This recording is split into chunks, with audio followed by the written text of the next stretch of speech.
I started off working with Stan Winston, doing the Alien Queen and the creatures. We were also making some of these alien drones, the foot soldiers or whatever they call them.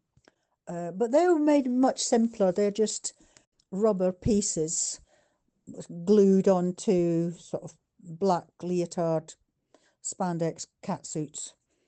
Did a lot of, again, it's when you do a lot of work on other things, with painting the whole set where they're walking around and there's this sort of alien on the sort of gantries, and there's a set where there's people, half dead people poking out things. Was working on that, did a lot of painting on there. That was a very annoying place to be working because it was up high and there was about 3 or 4 rows of kind of gantry that went around the power station, and you had to climb all the way up to the top. And if you dropped one of your tools, because the floor we were standing on was like an open mesh, your tool went through the mesh and went clink, clink, all the way down to the bottom, and you had to go all the way down to the bottom to collect it again.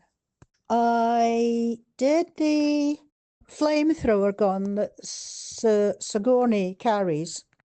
It was, and I have some annoyance here because other people are claiming it. The foreground miniature came under the Skotax. Yeah, I was then, the second half of the film I was with the Skotax. I think it was about 4 sheets of polystyrene, I think what Americans call styrofoam.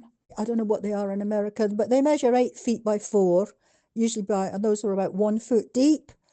And it was just set up so that when you look through the camera, it lined up with the roof of this set they had. And I just had to match it to the set by eye, really. Mark it out and then carve the sort of alien style to match.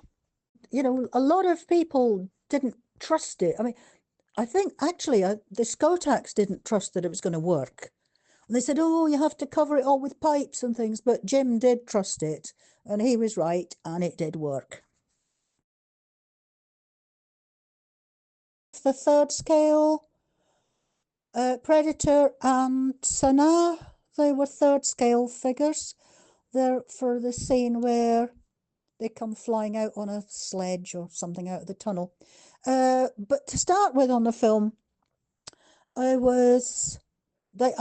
hadn't got drawings or designs for Sanaa's costume at that point. So I ended up making a model ship.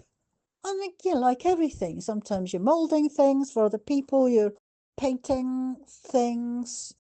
There was one point, where about 3 or 4 of us fiberglassing the hull of the biggest ship that's in the film. You do a lot of other things in joint with other people. But it is just one of those jobs that's, if it's a really big piece, more than one person has to do it because of time. You can't say, oh, well, you've got 3 weeks to make this. You say, we've got 1 week to make it, so 3 people have got to work on it. That's how films work. I didn't go out to the location on AVP with the crew. My friend Chris Trice did.